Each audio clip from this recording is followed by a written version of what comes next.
Desinfección. ¿Ustedes recuerdan cuando vieron potabilización de agua y recuerdan la secuencia que se da en, en el tratamiento para poder quitar turbiedad? Los procesos de mezcla, coagulación, sedimentación y filtración remueven con mayor o menor eficiencia la mayoría de las bacterias y virus presentes en el agua. Pueden ser considerados procesos preparatorios para la desinfección, porque disminuyen la carga bacteriana y hacen más eficientes los métodos de desinfección. Remover todos esos sólidos en suspensión permiten reducir efectivamente la cantidad de bacterias y virus que pueden ser patógenos. Reducir la turbidez permite tener mejores niveles de desinfección. Con la desinfección se busca evitar la propagación de las enfermedades hídricas producidas por los agentes patógenos presentes en el agua. Enfermedades que son transmitidas por el agua, porque dado que el agua es el principal vehículo para transmisión de enfermedades infecciosas tipo como el cólera, hepatitis, poliomielitis y otras enfermedades producidas por agentes patógenos. La desinfección es un proceso mediante el cual se mantiene una barrera protectora contra la posible recontaminación del agua tratada e impide el ulterior crecimiento microbiológico en el sistema de distribución. Esta desinfección puede darse de dos maneras diferentes, en forma natural o en forma artificial. La natural se refiere a la muerte progresiva de las bacterias producida siempre por agentes naturales tales como la luz solar, la sedimentación, la filtración o la estabilización de la materia orgánica que disminuye la reserva de alimento para los microorganismos. Sobre todo esto se va a dar la estabilización de materia orgánica en tratamiento de aguas residuales. Y la desinfección artificial se da mediante aplicación de agentes físicos y químicos. En todo sistema de abastecimiento de agua, tengan o no planta de tratamiento, se debe incluir una o más etapas de desinfección del agua que permita siempre garantizar que el consumidor reciba en todo momento agua microbiológicamente apta para el consumo humano. Recuerden que el agua potable es el agua que reúne las condiciones físicas, químicas y bacteriológicas que la hacen apta para consumo humano.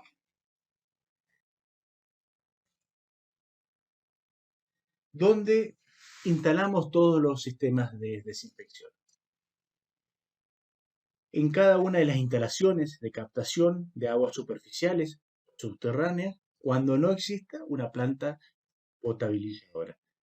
Se trate o no el agua, siempre debe ser sometido a un proceso de desinfección. O en distintas etapas de tratamiento de potabilización según los requerimientos de los procesos. Eso va a depender de la calidad del agua cruda a tratar y del tipo de proceso que voy a tener para poder quitar la turbiedad del agua. Entonces tendré distintos puntos de aplicación de un desinfectante en el tratamiento. Como etapa final, sí o sí, siempre en el proceso de potabilización, como vieron en la secuencia de tratamiento en la filmina anteriormente vista. También en las conducciones, llámese acueductos o redes de distribución, cuando las distancias y condiciones de instalaciones y de operación lo hagan necesario. Debo volver a aplicar un desinfectante para asegurar la calidad bacteriológica de ese agua y evitar la recontaminación del mismo y si hay la intrusión de algún contaminante, la presencia de un desinfectante va a desactivar ese contaminante. Los desinfectantes deben reunir condiciones para poder ser empleados. Siempre tienen que ser capaces de destruir o inactivar en un tiempo razonable todos los microorganismos patógenos presentes en el agua. Fiable para poder utilizarse dentro del rango de condiciones que pueden presentarse en las plantas de tratamiento, tanto en la operación y con la seguridad que requiere. Poder mantener una concentración residual adecuada en el sistema de distribución para evitar el deterioro de la calidad microbiológica de la misma por recontaminación o por reproducción de microorganismos. No debe producir ninguna sustancia tóxica o en caso de hacerlo, esta debe mantenerse bajo valores admisibles y estipulados en las normas. Debe ser seguro en su manipulación y utilizarlo en las condiciones que se prevé en su uso. Además, el costo de equipamiento, instalación, operación, mantenimiento y reparación necesarios para mantener en forma continua una dosificación efectiva debe ser razonable, debe convenir económicamente. Tipos de desinfectante que nos podemos encontrar. Nos vamos a encontrar que los mecanismos de inactivación o de destrucción de microorganismos se pueden clasificar en agentes físicos y agentes químicos. Agentes físicos, calor, el calor simplemente elevando la temperatura del agua tratada, se inactivaría todo patógeno presente. A nivel domiciliario, cuando hay algún problema de salud, epidemias, uno recurre a hervir el agua. Es un proceso de desinfección, pero es manejable a nivel de hogar, pero es inmanejable desinfectar por calor a nivel de comunidad. Por radiación, ya sea por luz solar, radiación ultravioleta, esta última radiación ultravioleta utilizado mucho en las industrias para poder desinfectar el agua que van a emplear para los distintos procesos de su producción, es un buen sistema de tratamiento y que no deja ningún producto remanente agua. Otro proceso, otro agente de desinfección son los agentes químicos, en donde uno incorpora ya un producto químico como cloro, como ozono, permanganato de potasio, yodo, iones metálicos como oro, plata, en donde entre todos el ozono es el mejor desinfectante que hay, pero es el de más elevado costo. El cloro, que es el de, por su aplicación y presentación, es el más económico para poder aplicarlo. Y aparte de económico, eficiente. El cloro se puede presentar en tres estados: gaseoso, a través del cloro, del gas cloro; en estado líquido, a través del hipoclorito de sodio, conocido como el agua lavandina que se usa en el hogar; o en estado sólido, conocido como hipoclorito de calcio. Esas, en las piletas de natación se usan para desinfectar hipoclorito de calcio, que son las pastillas que vienen y se ponen en esa bolsa flotante. Los iones metálicos también son muy buenos, tienen su costo. Las placas porosas en bebidas, en iones de plata sobre todo, se utilizan a nivel domiciliario en los filtros que ustedes pueden ver hoy habitualmente en las mesadas de las cocinas.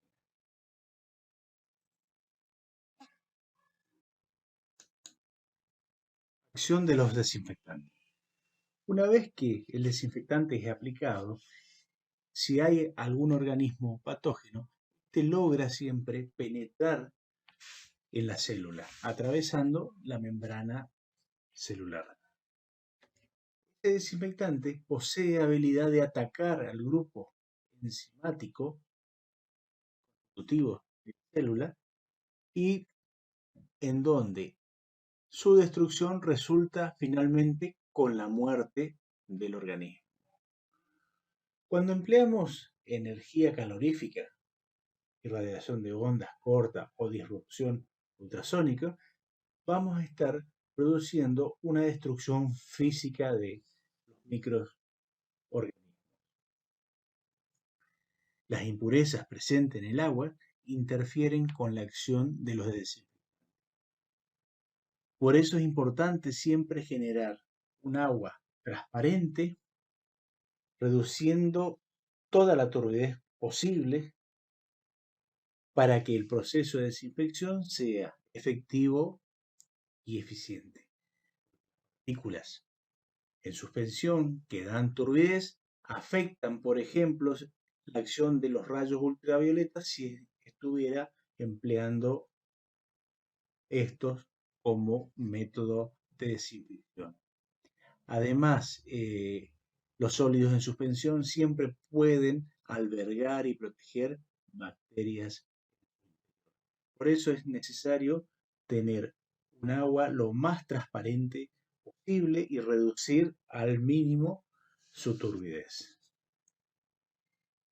Las sustancias siempre presentes en el agua pueden reaccionar con el desinfectante que uno aplique, reduciendo su eficacia y consumiendo desinfectante, lo que a veces obliga a aumentar la dosis que aplica para poder mantener siempre un residual adecuado. También tiene influencia en la acción de los desinfectantes la temperatura del agua y el pH del agua, que no influye solamente o pueden influir no solo sobre la supervivencia de los microorganismos, sino también sobre la eficacia del desinfectante. Un pH alto, por ejemplo, va a disminuir la actividad del desinfectante cloro. Los desinfectantes químicos empleados es importante que se dispersen uniformemente en todo el agua. Una buena mezcla siempre va a favorecer el proceso, permitiendo contacto entre todos los organismos a eliminar. Para determinada condición de desinfección, la concentración del desinfectante y el tiempo de contacto son interdependientes. Mayor concentración, menor tiempo de contacto. Menor concentración, mayor tiempo de contacto. La desinfección no es instantánea, ya que se requiere un tiempo de contacto entre el agente desinfectante y los organismos a ser destruidos. También la temperatura, que mencioné anteriormente, guarda una relación inversa con el tiempo de contacto requerido para que un desinfectante químico actúe. También la acción de un desinfectante se ve afectado por la presencia de otras sustancias en el agua como hierro, manganato, que van a ser oxidados, por ejemplo, si empleo un desinfectante químico como el cloro, dando a veces de esa reacción que se genera con las sustancias presentes en el agua, compuestos que no van a tener ningún poder bactericida. La presencia también de sustancias orgánicas pueden reaccionar con el desinfectante químico y debilitar o suprimir la acción desinfectante, obligando al empleo de dosis mayores. La eficiencia de los desinfectantes entonces va a depender de qué, de las sustancias presentes en el agua que pueden reaccionar con él, la naturaleza y la concentración de los microorganismos a ser destruidos o inactivados, la naturaleza del desinfectante, la concentración que yo aplico de ese desinfectante. La eficiencia tiene una relación directa con la dispersión de ese desinfectante en la masa de agua. Por eso es importante una buena mezcla del desinfectante. Y para que el desinfectante pueda actuar, es requerido un tiempo de contacto con el agua. La naturaleza del agua a desinfectar también tiene influencia porque las características físicas químicas del agua, el pH, la temperatura, la presencia de materia orgánica y de otras sustancias de origen mineral van a tener influencia.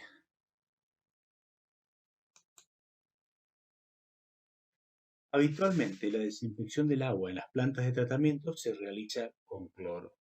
El término desinfección comúnmente se sustituye por el término de cloración. El empleo de cloro es el medio más comúnmente usado tanto por su efectividad y disponibilidad, ya que se presenta en los tres estados, como por la economía de su empleo.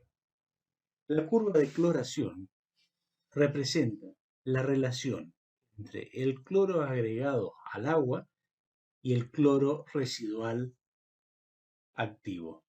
La curva, que ya veremos más adelante, nos describe cómo actúa el cloro a medida que lo voy incorporando al agua tratada.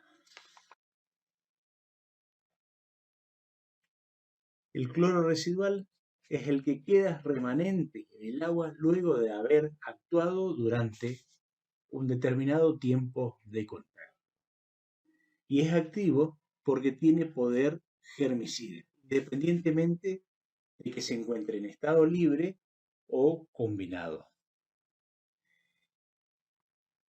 La curva representa el caso más general de agua con contenido de compuestos orgánicos, amoníacos y otras sustancias. En esta curva están representados la dosis de cloro en partes por millón. Es equivalente a decir miligramos por litro. En la curva se distinguen 4 zonas diferentes. Zona hasta 0,12 miligramos por litro aproximadamente de cloro que se aplica al agua tratada, este reacciona inicialmente con los agentes reductores presentes, como materia orgánica y otras sustancias, y no forma cloro residual y por lo tanto no hay desinfección. En la segunda zona, entre 0,12 y 0,53 miligramos por litro aproximadamente, el cloro agregado en dosis moderada reacciona con el amoníaco presente en el agua y forma cloraminas y otros derivados orgánicos del cloro, que constituye el cloro residual activo. Observen que a medida que crece la dosis de cloro aplicado, crece el cloro residual, hasta llegar a este punto máximo y define una tercera zona, entre 0,53 y 0,7 aproximadamente, a dosis más altas de cloro que yo voy aplicando, va a intensificar la actividad química combinándose con todas las cloraminas y derivados orgánicos del cloro generados en la zona anterior, reacciona con el cloro aplicado. por lo que esa curva empieza a descender. Es decir, que el aumento de la dosis de no solo no produjo aumento de cloro residual activo, sino que además destruyó compuestos que eran activos. De esta forma se explica siempre el descenso de esa curva. Y este proceso termina cuando llega a un punto denominado punto crítico o punto de ruptura, que define la cuarta zona a partir del punto crítico en adelante, y todo cloro que se agregue se va a convertir ya en un cloro libre residual. Es decir, que en esta zona no va a coexistir como cloro residual activo, sino hay una pequeña proporción de cloro combinado que no fue destruido. Y el cloro agregado, que no tiene eh, cloro agregado, que no tiene muchas mejores cualidades como desinfectante, por eso se aconseja siempre clorar por encima del punto crítico. De esta forma yo me aseguro de tener cloro libre. Residual, que siempre debe existir, sobre todo en la red de distribución, y presentar a la vez una concentración mínima de 0,2 miligramos por litro de cloro residual activo para prevenir futuras contaminaciones.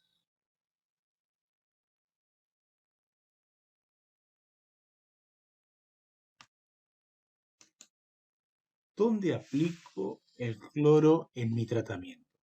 Según el punto de aplicación del cloro, la práctica se va a denominar cloración simple, precloración, postcloración o cloración final y recloración. Dependiendo del punto de aplicación,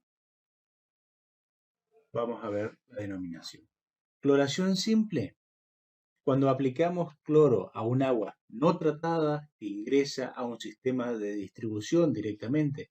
Es en el caso de emplear una fuente de abastecimiento de agua subterránea que provienen de napas profundas, no contaminadas, es un agua totalmente clarificada y donde el único tratamiento es la desinfección para prevenir la contaminación de ese agua a distribuir.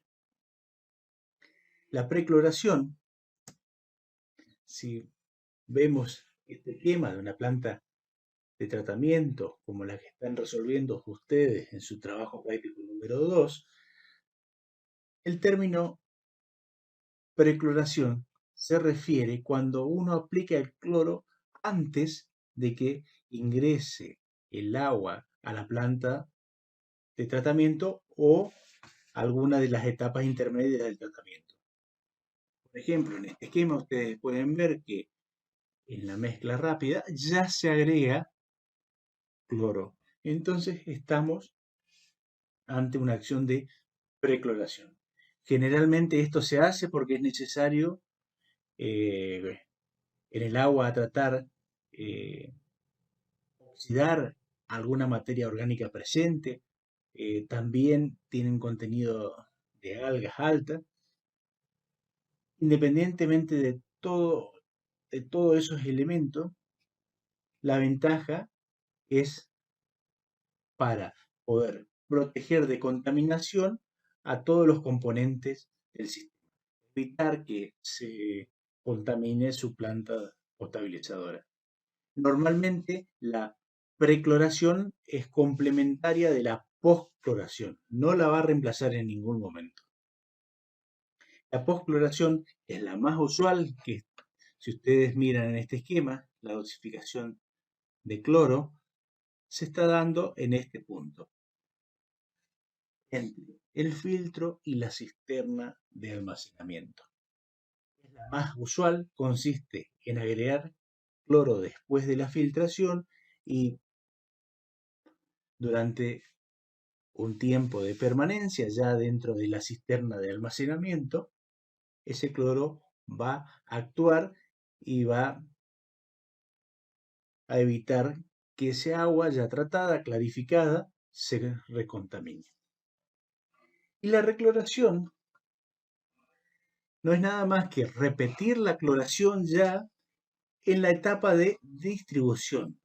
En mi red de distribución, después de haber impulsado el agua desde la cisterna a un tanque elevado y distribuirlo, a efecto de poder mantener una dosis de cloro residual en redes, sobre todo extensas, o en servicios que son abastecidos por acueductos, en donde cada localidad debe ir ajustándose esa dosis de cloro.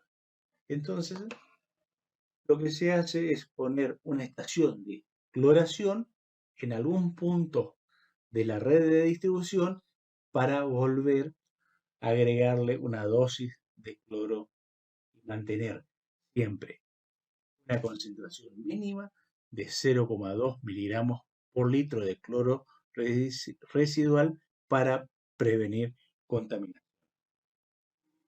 Cuando hablamos también del término desinfección, este término no abarca solamente al agua tratada, sino también se emplea para desinfectar cañerías, tanques, cisternas, las plantas potabilizadoras. Todas esas instalaciones también requieren un proceso de desinfección. La ausencia de un desinfectante residual siempre en un sistema de distribución representa un riesgo de deterioro de la calidad microbiológica del agua potable y en consecuencia un riesgo para la salud del consumidor. Por eso siempre es necesario mantener una concentración mínima de 0,2 miligramos por litro de cloro residual activo para prevenir contaminación. Con esto vamos finalizando ya y acá en imágenes pueden ver un sistema de cloración a la izquierda. Pueden ver un sistema de cloración empleando gas cloro, en donde el gas cloro es provisto en tubos de 1000 kilogramos y a través de todo un sistema se incorpora el gas cloro al agua ya filtrada. Y a la derecha en estas imágenes pueden ver una bomba dosificadora de hipoclorito, sodio, cloro en estado líquido, que es inyectado directamente en línea en la red de distribución o en este caso en una bajada de un tanque en donde se va aplicando la dosis de cloro en función del caudal que se va distribuyendo. Con esto damos ya por finalizado el tema de desinfección.